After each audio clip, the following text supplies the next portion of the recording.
Business exists only to meet the needs of the people. But there's an extra advantage if on investment and so much more. Advertise on Spectrum Television, on StarTime's DTH Channel 421 and on free-to-air with a frequency of 12733. Spectrum Television, broadening your horizon. Relationships forged by its inhabitants. The health of these relationships determines how well people, relationships, organizations thrive and how long they stick together. Join Uyai Anyekan on Channel 421 on Star Times to catch all the conversations, interviews, real stories, and how to navigate relationships and family life in the 21st century. Real people, real faces, real stories. Connect live on Spectrum Television.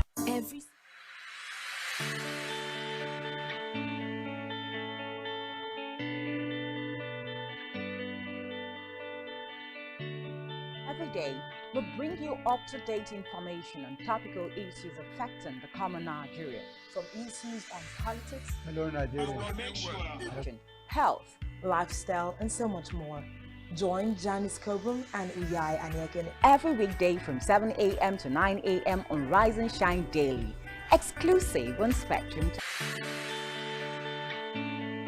One truth not often told is about the transformation that Africa has undergone in recent decades. Africa is shaping its own detail and the color of the African continent. Join Uyai Anyekan every Tuesday and Thursdays at 4:30 p.m.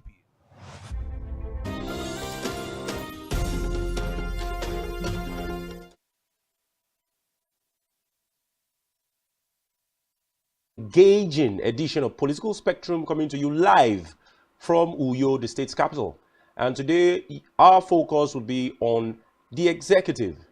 Just like we have been on the legislature for a while, it will seem as a busy week, especially this week, as we have been following a lot of these activities, visits, meetings, appointments, and other executive actions from the immediate past administration.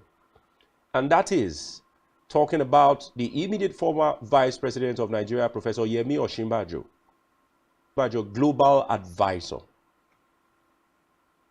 Nigeria's immediate past Vice President, Professor Yemi Osinbajo, has been appointed as a global advisor on clean and sustainable climate goals during the next decade. The organization announced Mr. Osinbajo's appointment during a press conference in Lagos on Tuesday. Now, it's okay to wonder why Osinbajo, of all the past leaders of the world. Why Osinbajo? Well, in his remarks, Simon Harford, GEAP Chief Executive Officer, said, His Excellency is a phenomenal advocate, champion, and case study for how a government, region, and continent should think about this climate change. He emphasized, I continue has that we can benefit from at GEAPP. The chief executive said, past administration of former President Muhammadu Buhari, now the ETP, which is the Energy Transition Program commitments, are in 5 critical sectors. Actually needs up to $410 billion to deliver the transition plan by the year 2060. So, many developing countries to understand the economic opportunities that lie in climate action. It is way behind the urgency of the matter. He said, now speaking further, Osinbajo said, I believe we have an opportunity to do a lot more in terms of sensitizing governments to derive the solution to climate change whilst ensuring a just energy transition journey. It is evident that given its huge renewable energy resources, the largest carbon sinks in the world, this, he said, can be achieved by forbidding growth along the carbon intensity pathway. Global virtual event, the ETP, is a homegrown, data-backed and modeled by Mr. Buhari during his remark at COP26 in Scotland in 2021. We play a critical role in Africa, Mr. Osinbajo said. In other words, Africa can provide jobs for millions of its young youths, prosper and lead in the fight against climate change by becoming perhaps the first. Emphasize that building a climate positive growth future in a just energy future that includes energy access to all levels and Now, as Vice President, I worked extensively with the team towards creating a pathway that ensures Nigeria achieves the goal of net zero emissions by 2060. This work eventually resulted in the Energy Transition Office, which worked tirelessly towards successfully implementing the plan, he said. Now, what are the challenges? It's important we know what the challenges are. Mr. Osinbajo said the twin problem of energy access and climate change can stand while working on Nigeria's decarbonization journey plan. We need partners at different levels, he said. Mr. Osinbajo said there was still much to be done with the current energy transition to preserve the planet. The transition process, he said, affords us, that's the content, finally on this report, who is the GAP? The GAP is a global energy alliance for people and planet. Investments of over $10 billion, including a commitment of up to $1.5 billion from their 3 anchor partners, as well as nearly $9 billion in aligned investments from their 8 investment partners. The organization said, congratulations, focus for today. Tinubu meets class of 1999 former governors, and the group pledges full support. President Bola governors, which was the first set of elected governors of the present democratic dispensation in 1999, also known as the Fourth Republic. The ex-governors were led to the meeting by former Osun State Governor Chief Bisi Akande, Lucky Gbinedion of Edo, Orji Uzor of Abia, current Secretary to the Government of Federation George Akume from Benue State, Sam Egu of Ebonyi. Now, others were Chimaroke Nnamani, Olusegun Oshoba of Ogun, Ahmed Yerima of Zamfara, Jolly Nyame of Taraba, Atahiru Bafarawa of Sokoto, and Joshua Dariye of Plateau. Now, the group pledged full support to the president and used the opportunity to congratulate him on his emergence as the new any support or advice from their deeply experienced and capable group. Now, still on the governors, but this time the current state executive governors. Abuja meeting. Now, governors under the auspices of the Nigerian Governors Forum NGF met in Abuja on Tuesday and discussed vital issues. According to the reports, the meeting, which was held at the NGF Secretariat, started at about 5 p.m. and ended at State Abdurrahman Abdurazak.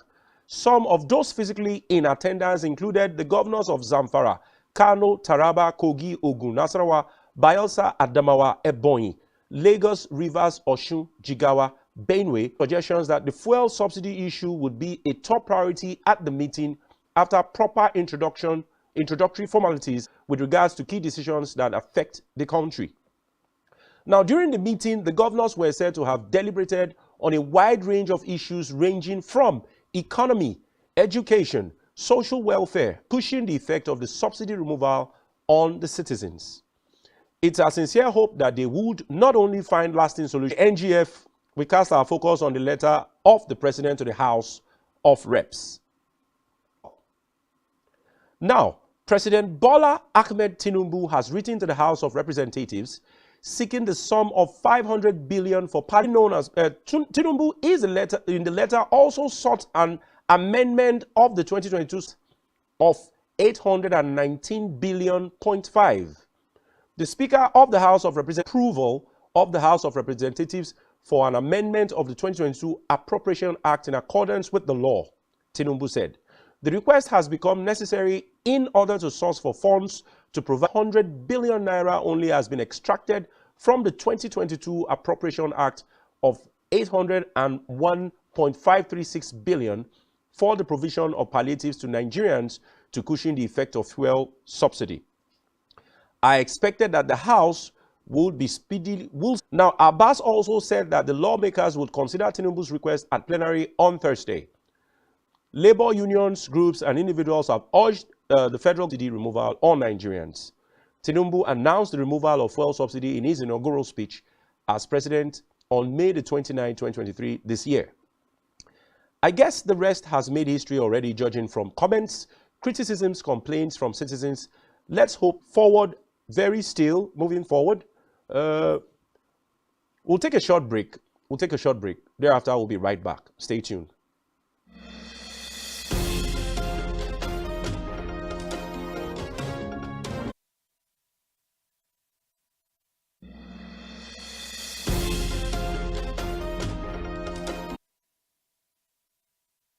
Nigerian police force, which is the only one allowed by the federal government police force. We have the Nigerian police force, which shall be administered, organized, and supervised. The scope of people who should be invited here for examination. My Lord, if we cannot find those who literally murdered Abiola, who are those people who could be deal with the attempted murder of Hebrew? He did not. My Lord, the Matters Council is leading the evidence in our matters. Is this an adversary proceeding? It's not, my Lord, but we can't be talking about it. I think I'll be in cross-examination. Legally Speaking, a program that deals with legal issues and questions we face as citizens of this amazing country, Nigeria.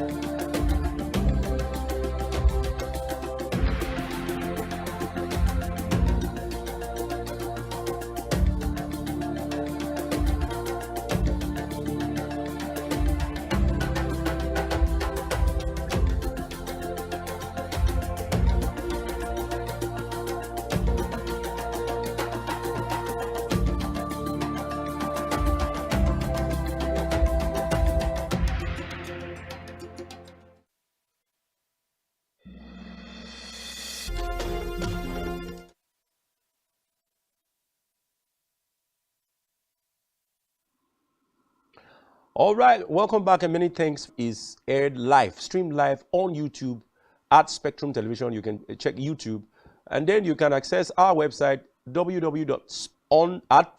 on Twitter at spectrumtv.ng, various social media platforms. All right, it's Udo Boot. Mr. Godwin Udo Boot is that's good. All right, activity, every decision, every executive on the executive, you know, this means for Nigeria. I think first and foremost, I want to know everybody that when you finish from, I think is a plus for Nigeria. But the world speaks so much and talks about climate change and the need for renewable energy. There is this feelers that so combustion and the pollution of the climate is even more frequent, is more intense here in Nigeria, and we begin to really, move, on the issue of climate change. I think it is an high time heads of government. It is human activity that contributes to climate change. So if I want to say, okay, I am not part of it, a problem that we are trying to, that now also looking for solution. Exactly. That is the problem of climate change. So I think to climate change, because if we continue the way we go, we will end up having, it is high time we begin to think about clean energy. Now, what is clean energy environment? I think where we will not be burning these fossils anymore. So I think everybody. Some of the statements that the professor said, he says we have all the capacities. That's quoting Professor Yemi Osinbajo. He said we have all the capacity in Africa to actually champion this cause of clean and green energy, and also champion the cause, to be able to adapt to climate change. I think it's a welcome development, and I expect that other heads, of state, or the immediate past Vice President, Mr. Osinbajo, just said, Nigeria has all it takes to bring solutions to climate change in Africa.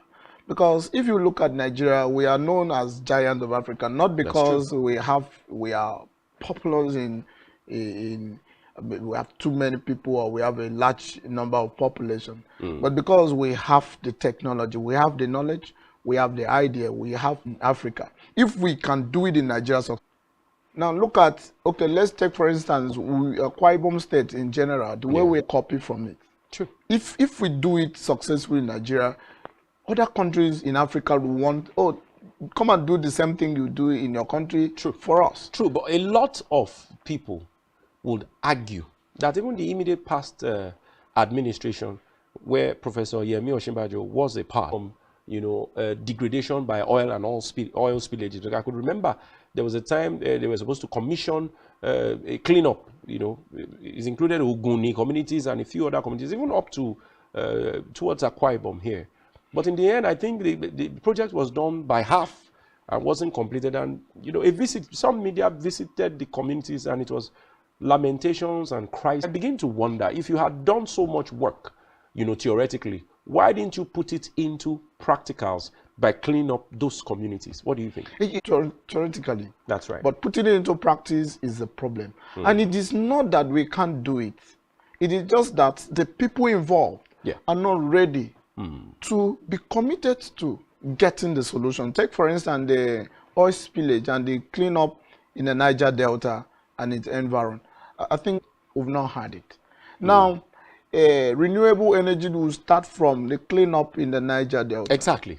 It is not a rocket science. No, it's not. It's not something that will sit like this and begin to talk, and after saying you come out in a very large gathering, you get promotion or you get recognition and for speaking very well about it. It's not really about speaking very well about it. That's exactly what I'm trying to say. It is after speaking well about it. Put it to work. To work. Yes. Let's see. Let's begin the cleanup in the Niger Delta, just falling. Now we will begin to have a proper climate change processes begin in the Niger Delta and every other part of the country. Exactly. Waste management, we don't have it properly over here. At all. Everywhere in Nigeria, there's no proper way of handling waste. Yeah. Pollution is at the highest because we are still using fossil fuels. We are still using fossil fuel. Yeah. Yeah. Even in our different homes, you could be sleeping in your house, your neighbor is running generator, you are running generator, every other person is running noise, generator. The noise, smoke, emission of carbon dioxide. From the time we begin to think beyond, let's take for instance China. You really talked about climate change in China because they are beginning to wake up, to their they environment. They now have electronic cars. Yes, they now have cars that don't use fuel. Exactly. They now have cars that use solar energy to power cars. So from the time we begin to think in this direction, in our house, we begin to see that installing solar energy is better than burning fuel in our home, because you can imagine how many people have died because of fumes from petrol. Exactly. Exactly. So even the noise pollution. And then our power sector is not even helping, because if we had more steady light supply, there won't be need for too many generators. Every time we talk about the power sector, I don't even want to go. You don't want to go. That's a different. Don't even have a sector that has power. Exactly. Not to talk about providing energy. Nigeria can't even boast of 10 hours in a day. You are talking about 10 hours. Terrible. Let's take, for instance, 5 hours. You can't. Yeah. Now we'll begin to switch over from buying fossil fuel and creating pollution by generators. Countries are shipping their fossil fuel cars, their cars to Africa. That was what I said. They are producing generators. Exactly. China is not producing generator for themselves. They are producing it for the developing countries. That's very so correct. They are producing generator for us. Why they are not using it? So many other countries are selling their already used car. A lot of us embrace already used car. Exactly. And that is why I feel this GEAP should be more concerned. I think the funders, Rockefeller and Jeff Bezos, they should be more concerned. They've used many years ago. I remember France said 2035 or thereabout, all the cars will be electric cars. They no longer want to use fossil fuel driven engines in any way. The question is, how many African countries really have those kind of plans, that are conscious about climate change and want to embrace and have, more conversations? But this time it will be the executive. Stay tuned. Join us again.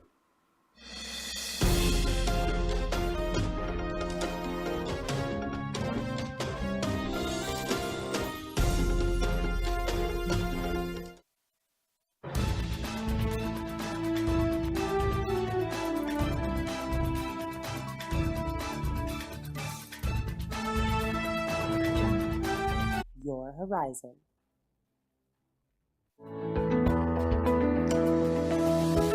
Business exists only to meet the needs of the people, But for your desired return on investment and so much more, advertise on Spectrum Television, on StarTimes DTH Channel 421 and on free-to-air with a frequency of 12733. Spectrum Television. Society is premised on the quality of relationships forged by its inhabitants. The health of these relationships determines how well people, relationships, organization to 6:30 p.m. and on Sunday 2:30 to 3 p.m. on channel 421 on StarTimes to catch all the conversations, interviews, real stories and connect live on Spectrum Television.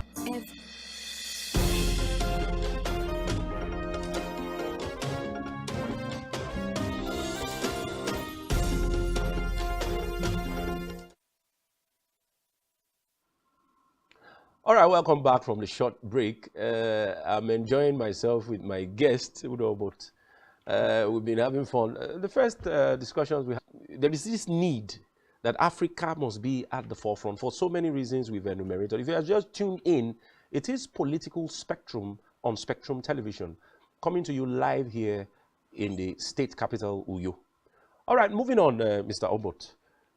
We heard also that the class looking very young, you know, people like Adebisi Akonde, Chief Lucky Igbinedion, and a lot of others, Chief Maroke Namani. And they visited the president in Aso Villa, pledging support that we are with you. You know, from our wealth of experience, we are ready to support you. What body language are they giving? Would you say it's a good body language, or you think it's suspicious? No, it could be suspicious in any form, but I feel just like you and I, yeah, probably you become a president tomorrow, yeah, by God's grace, or a governor, we're together. This idea we normally share together. Okay. Now you've been elevated, and I still have the privilege of coming to you and say, okay, let's share the idea together. But they made it official. There were cameras, there were lights. Yeah, I mean, those governors may have sneaked. They may have sneaked into the Aso Villa and say, okay, where were you? Why make it that way? No, because let me land. Because there are teams. I'm happy they are still alive, yeah. But you see, all of them, you know, came together. They must have had series of meetings. Let's go and storm Aso Villa. And in some quarters, people feel that group not. Yeah, there may be more to it. More to it. I feel the more to it is how Nigeria will be prospered. So you think it's in the interest of Nigeria? Yes, you are very patriotic. You are very patriotic. Yeah, because you can't just visit the president for your own interest. Oh, let me go to the president and sit together and wine with him. No, what will take anybody to the also 99 governors, as they call them, the class of 99? You could see people, someone like Donald Duke during his time in Cross River State. You can't just forget the successes. Lucky Igbinedion. Yes, and Lucky Igbinedion of those states. Yes, and even Obon Victor. So you cannot overemphasize their successes when they were governors in their respective states. So there is need to partner with the president. Okay. So that he recorded. So I think they are just coming together and say, okay, Oga, let's bring this idea together. Now that I want to toe your line, because I've tried to drag you away from being a patriotic Nigerian, but you have refused to. You said they want to partner with the president. Now they are ex-governors. I think from the list of those people who visited the president, none of them is serving in any official capacity as executive anything. So how could they possibly partner? And also recall that from that list, I don't mean to sound negative, some of them, one way or the other, may have had their names dented. Some are, you know, ex-convicts. Some had been convicted, you know, based on financial fraud. I don't want to be mentioning names. The names are pretty obvious there. You know, some may still have one or two things, you know, that may have. So how could they really partner with the president? I am happy you rightly use the word some. Yeah, not all. It can't be all. So it's some. Be all. So even those ones that were... Even the president's case is in court as we speak. So even those ones that were indicted, the financial fraud and all that, you cannot also say that they never have positive idea on how to build their state and also. Yeah, I quite agree with you. So, what kind of way can ex-governors of the same class with Tinubu want to partner with Tinubu? In what way can they, other than advice? Yes. Other than advisory. They could give advice and idea. Yes. They may not be serving in any position anywhere in their respective state or anywhere in the world. Yeah. But they are still alive. The idea is still alive. Yeah. The knowledge is still alive. The ability to think. Don't mind you, some of them are still okay. Obon Victor is also very young, even at his old age. He still provides solutions to. He can still provide solutions to the problem. But none of them have gotten to the height of presidency. So how would they be able to give ideas as ex-governors to a current president that is facing a nation with so many challenges? The current president is part of them because he was a governor before now. Yeah. Now, coming together, these people coming together to tell him, Oga, our friend, our brother, why you are the president? Yeah. We will be supporting you in some ideas, in some things. Or some things they may use to. You have cleverly avoided it. Okay, on a scale of 1 to 10, how would you describe Tinubu's few executive policies and signings recently? Let's take removal of subsidy, for example, student loan. From take anyone, just start from anyone. Okay. Because they are the few of the policies. Some he has signed into law. Some it has been by executive fiat. How would you take them? Let me say, for instance, the steps he has taken so far. Okay. Because him as a Nigerian, as a president, I think he is trying to be very fast in looking at how to provide solution. But I don't want him to be running at a very high speed. Otherwise, so many things is going to fall off. But the step he has taken, the appointment, the removal of subsidy, even though I think that subsidy removal is not properly planned before. Wasn't properly planned. Because seeking the 500 billion naira loan from the 2022 plan. Okay, this is where we are going to get funds from. Okay. To cushion the problem of subsidy removal and all that. They could have been from this month to this month we are going to remove subsidy. Now from this time to this time we are going to bring in palliative. Then we are going to get this palliative from this angle. So you as a state governor go to your state and also see how you can garnish resources together. And I'm saying he should have sourced for the 500 billion before making that pronouncement that subsidy is gone. Yes. So you felt that, like I said, I feel that the president would have, even though he, in his inaugural statement, would have, the subsidy was still included, but to sit down, let's plan on how we're going to remove subsidy. Exactly, because the truth is, we all know that the 2023 budget first statement, inaugural statement on the 29th of May, saying subsidy is gone, may have been that he was trying to explain that between May and July, subsidy will be gone. But people misread it. You know, even some people argued that Tinubu statement, he was still talking as if he was... Even the inaugural celebration was not ended. When these marketers begin to sell fuel... Exactly. Some started shutting gas stations. So they begin to... The power of the presidency. So any statement you make as the head, let's say the governor, the president, people will take it very serious. True. Removing fuel subsidy, even as I stand here, but he was trying to let Nigeria know that this thing that we've been doing or that have been going on since I'm coming in, it will not happen again. But some people misunderstood him or mistook his statement and begin to do immediately. From the 2022 environment has taken, an item of the 2022 fiscal year and using it this particular period. Now my problem is, how is this 500 billion naira even enough. No, everybody knows it's not enough.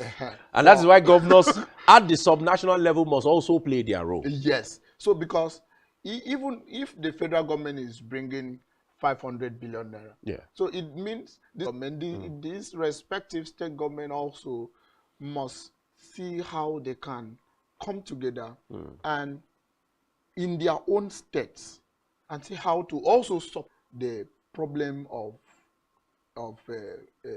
fuel subsidy or removal of subsidy so far. Okay. Nigerians are suffering. Yes.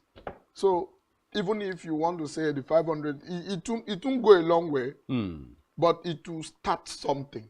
So I don't want to see a situation where the project that's another issue altogether will not touch the life properly. So this is a problem. This is the main issue we should be talking about. Exactly. Because we once had palliative that politicians were hiding it in their home and warehouses. In their warehouses during the COVID.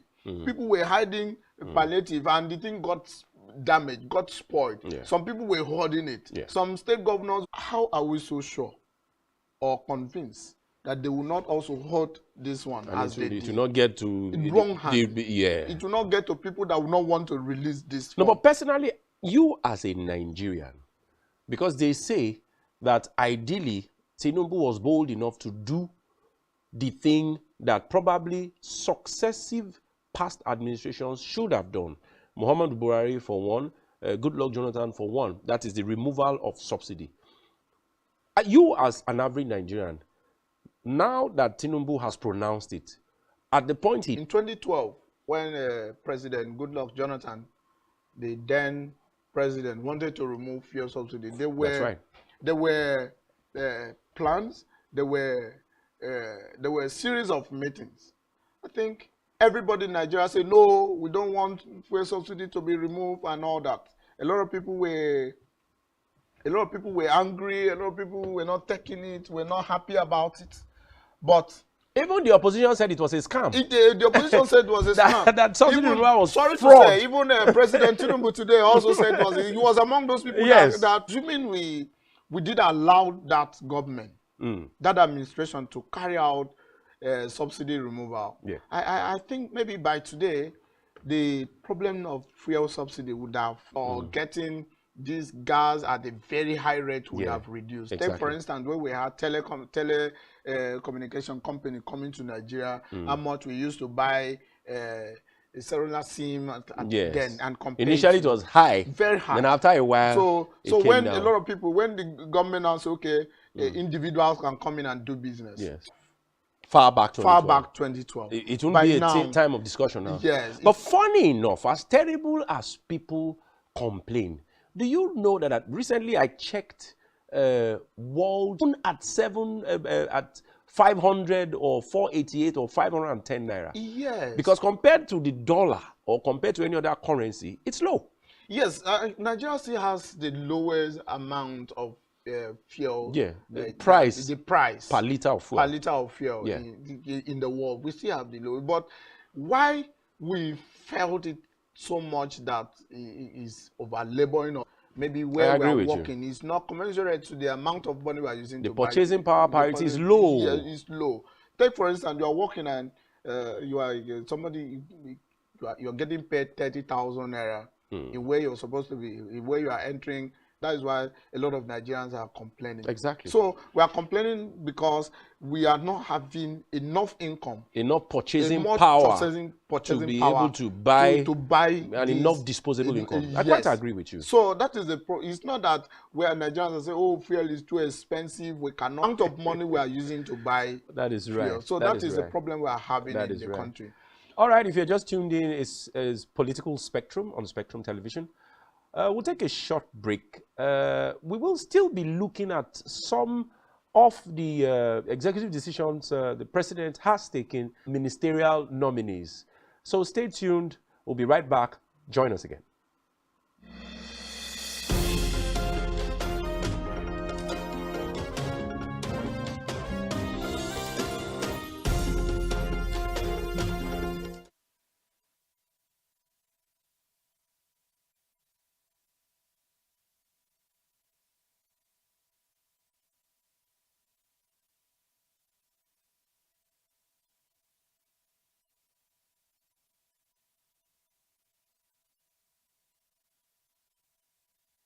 Senate of the Federation, inclusive the Chief of Staff,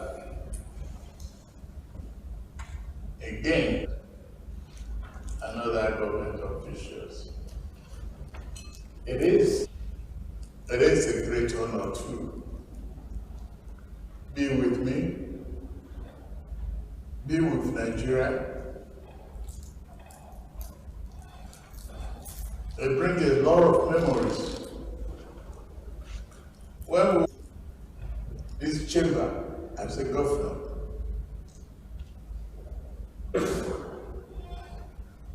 democracy and the salvation of this country. I never thought I would be here, but God Almighty put me here.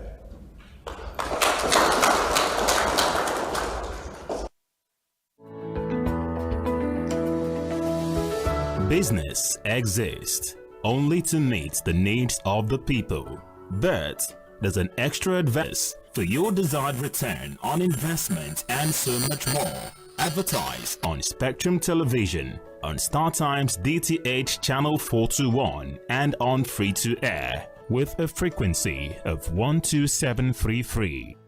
Every society is premised on the quality of relationships forged by its inhabitants. The health of these relationships determines how well people can connect on StarTimes to catch all the conversations, interviews, real stories, and how to navigate relationships and family life in the 21st century. Real people, real faces, real stories. Connect live on Spectrum Television.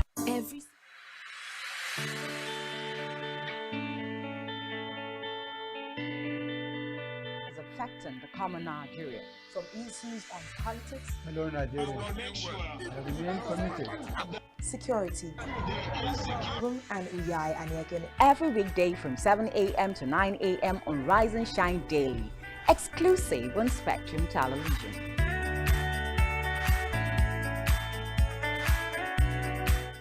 One truth not often told is about the transformation that Africa has undergone in recent decades. Africa is shaping its own destiny and should be referred to as the African opportunity. On Spotlight Africa, we paint the African picture the African way, laced with truth, detail, and the color of the African continent. Join Uyai Anyekan, One Truth.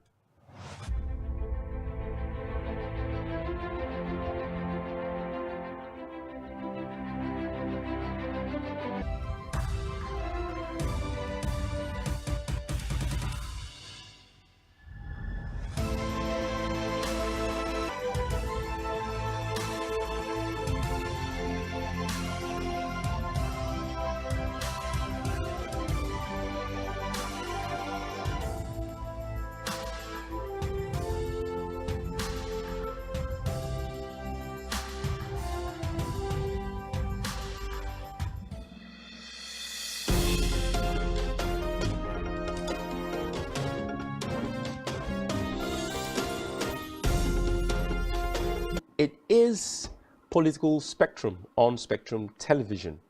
And me and my guest here, we've been having a lot of fun. We've been having conversations back and forth on the policies of the executive. Is it the one he has signed into bill? Is it the one he has used the executive fiat? All those we've been x-raying, and we've been having, different perspectives, on the issue. All right, real quick, my friend, let's move in. Speaker of House of Reps, Honorable Bajabi Amila, who happens to be the current chief of staff to the president himself now. He sponsored the bill. But immediately, Ashiwaju, that's the president, I've not had the privilege to read the entire bill because it's quite huge. But the few points we've been able to bring out of it, first of all, how do you feel about such a bill? I feel that it is long overdue that would have had student loan. Do they expect students to pay back? That means immediately. We're looking at the concept of the. Should it be student loan or should it have been student grant? Grant you are giving for free. And you don't have any burden of having to pay back. Even in America, recently Joe Biden said something about. Now, when you give loan, there must be facilities that will help this person, the individual, you an avenue to work. But does our school curriculum and school structure support working and schooling, unlike what you have in the Western world, and some developing countries? Okay, or also, immediately you leave, they are going to come with things that's going to solve the problem of unemployment, because you can't give me loan to go to school and I finish school, I don't have what to do. Exactly. Pay back because unemployment is on the rise. On the rise. What is the assurance that even 2 of the 10 students you've offered loan to will even find a good job? There's a problem of unemployment. There's a problem of graduate as a student. They say you don't have enough capacity to even do the job. Some companies, if they can manage to take you, they now start to retrain you, which is underemployment. So in the face of unemployment and underemployment, how do students ever dream to pay back such loans? And some companies employ a graduate that is 25 years. And you maybe when you started school, you were already 20 years, expecting to finish at 25. Exactly. Then strike come, you are finishing at 27, probably 30. Some would even ask that you must have some requisite number of years experience. Where is that going to come from? Where exactly are you going to get it from? So there's no unemployment. And now you were going to school through the loan you got from the federal government. And federal government has your BVN, has all the necessary information, and is expecting you to pay back, and there's no job. The policies, do you think the student loan may have been the most policy in error? I want to quote, because there are a lot of people arguing that that was an error. Right thing to do, but it is in an error that the president is signing a bill that such a bill into law, that there is no proper arrangement, or there is no proper plan that if I get the loan, and go to school, I go and get the loan and go to school, I finish school, I return back to the house and begin to hop the street looking for job to pay 1 year, 2 years, 3 years. I don't have a job, so how do I pay? So how do I pay? So I feel they are doing the right thing. Yeah, in a wrong way. In a wrong way. I agree with you. All right, quickly, moving away from there, let's also touch on what the president may have done, the few things he may have done in terms of ensuring that we have a formidable national security architecture. Now he appointed former EFCC boss, Nuhu Ribadu, as the national security advisor. Then he also changed virtually all the service chiefs. As at yesterday, I think they were presented at plenary for them to be approved by the Senate. But let's stick to Nuhu Ribadu, former EFCC boss. Yet again, there's been argument back and forth. Someone who fought financial crime, how will he be able to advise the presidency on how to tackle areas like in sessions on political spectrum we've been seriously hammering on violence across Nigeria? So how does a former policeman, not an army, that is now national security advisor, because his work is to advise the presidency on security policy, security information that will help, national security advisor to the president.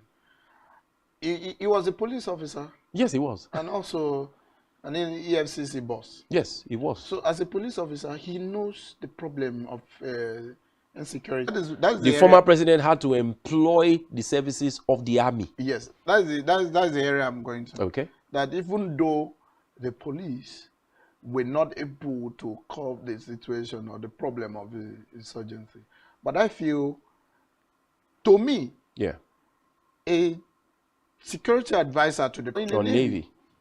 Okay, a lot of people share that thought. Some would also argue with you. Yeah, because they are in the battlefield. They are in the forefront of the fighting the insurgency. So I feel these people knows, being that they are in the knowledge of how to advise the president about security challenges, including the insurgency, the Boko Haram, the bandit, the herdsmen, the different how do they call farmer headers class. Noel Ribado is blessed with the knowledge of advising him in this area. I think so. If Noel Ribado is the savior that is going to bring the solution, is going to advise the president on what to do successfully, bring an end to insurgency in Nigeria. That's exactly where I wanted to go. It is very because just between May and June, there were more than 3 incidences in Benue. Even in Jos Plateau recently, some few days ago, there were massacres. You understand?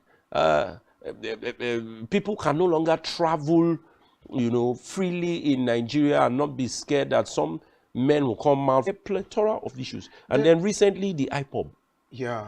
There was a viral video, it's still going around about some boys on red trying to enforce it at home. There's been arguments that they used the guns to shoot directly at innocent people. There's argument that problems. And it's not even improving. It is deteriorating. Yeah. I watched those videos and I lived in Benue State for 1 year. Okay. What they are seeing on TV could be even more heavier than our suffering in the hands of these terrorists in the name of farmer headers. For me, I feel a security advisor should be a technocrat, to be someone who is gifted or who has the knowledge, the international training on seeing Mr. Noel Ribado as someone that he has trust that will bring succor to this problem. Because you can't, from June till now, we have had series of different. When MK Obiola was arrested, I don't know how old I was then, but I know I was very small. You were quite young then. Yeah, in 1993. Why do we have this in the Southeast? There are ways we can get what we want, not by killing ourselves, not by bringing down our society, rendering the whole place very, very dangerous now. It is. I moved from, when I was in Benue State, I moved from Benue State to Borno State. Sir, my heart and come back, God take my soul. But to the glory of God, I go and I come back, I go again and I come back. I see these things on the road happening, and you see different issues, people that is ready to deliver this country. Not just people that is ready to deliver this country, people that have the heart of, and they if have you are good experience, they have good strategy. Good strategy. Yeah. I don't know how long or how often the Nigerian government is training a security agency based on international practices. So, and in a proper way of handling security issues. Most time I don't like talking about security issues on maybe on TV, on radio, because I'm not a security expert to make sure that we give the security agency them to carry out their services or their activities successfully. So we can't live in a community and that we continue to harbor port or maybe secretly feeding terrorists with information about how the security agency is coming, or maybe supporting. It starts with us. Even the advice that the National Security Advisor, it is a collective effort. By the time we begin, when I was much younger, vigilante settings. But if you go to some communities, they don't have it again. These were measures to also help boys, young men who are strong enough to... I mean, vigilante arrangements are mostly done by, communities at the local level. You said something interesting just now. You said between the struggles between the election in 1993 and eventually when MK Abiola was arrested and died in prison, that the Yorubas didn't kill themselves. Why won't the Igbo people emulate it? But the Igbo people are telling you, without no specific conditions, and that he has been discharged and acquitted, until maybe some other cases come up in his case. But the federal government is holding him. So do you think the release of the East? I feel the release of Nnamdi Kanu would down the tension in the East. But it is not also for the yes, the federal government is still holding for their reasons through the DSS. For their reason through the DSS. Yes. Now it is left for the people or the courts. There are other courts, higher courts that. Nobody court has made pronouncement, but cannot force the DSS. DSS. To release. Now I think it is now where dialogue comes in. But it has been it's on record that a few Eastern governors have written letters to the president, brother, because we are concerned about the uprising and the sectarian violence in the East. And we are yet to, I don't know whether any media platform has heard anything about the strategy. So, and they are saying, so long as MNK has a day in court, all their brethren must sit at home. You hear. So basically that's the idea of the whole thing. I still feel that they are. There's no law. There's no law. It's just just like Peter Mbaz said. He said the people who are saying sit at home are criminals, hiding under that clique. Home should be enforcement that people must sit at home before for Nnamdi Kanu to go to court, or for the courts on people. I agree with you. For your person. I agree with you. Out. So I still feel that taking arms and shooting at innocent people just because you want your person to be released from the prison or is still another crime. It's still another crime. So we cannot be fighting crime with crime. You cannot be fighting your right with crime. Okay. Longer than necessary. And you want him to be released. Do you need to kill other people for him to be released? Especially, the government should go back and see how to solve the problem. But it will appear that all the efforts at government solving the problem in Northeast, which is Boko Haram and some other insurgency, has used. No one has really worked, apart from probably reducing the number of local governments under the territory of Boko Haram from about 14 to maybe very few to travel as we speak. Yes, the road is still unsafe to travel. It's worse in the East. And bringing new devices or teaching the security agencies new technology, world-based practices, international way of tackling insecurity, is equipping them with the right equipment, with the sophisticated technology, proper training. That is even better than that of the army, and you want the army to fight. And most times it happens. So this is what even the army themselves, sometimes when they describe, they say. So the insurgency cannot be more powerful than the army when it comes to their facility, and you expect the army to conquer. As we wrap up, we've X-rayed yet again a few of the things that Tinubu himself has, touched one way or the other within the 40 or 40 something plus days that he has been. The one that annoyed me most is removing the fuel subsidy. You are speaking for the average Nigerian now. Yes, removing it when we never had plan of bringing solution. Now that same day. Yes. Of course. They are going to be commissioned. They know what to do already. Now, the appointment that he has made so far gradually, I still believe that more is still coming. But so far, I think he has been able to balance it. Okay. So I give it to him. We have had even before long now. Before so now. Bringing it now, this negative impact that Nigerians are bringing, I think. In effect, maybe us to thrive and be creative. Then let's use government policies to support already existing companies so that they can employ more and the economy will improve. Yes, so I feel they will begin to see. We'll do about. Yes, sir. It's nice. It's nice having you. All right, that's all we can take on the show today. It's been pretty interesting. Yemi Osinbajo, the immediate past vice president of the Federal Republic of Nigeria. It's a huge role, and he's putting Nigeria yet again on the world scale. Just like every other Nigerian who has, through their efforts one way or another, we try to make it as engaging as possible. Remember to follow us at Spectrum T Online on Twitter. Watch our YouTube videos. Remember our conversations on Political Spectrum always continues on our social media platform. So whatever comments and probably respond to you. On that note, we'd like to say thank you and have a very, very lovely rest of the morning.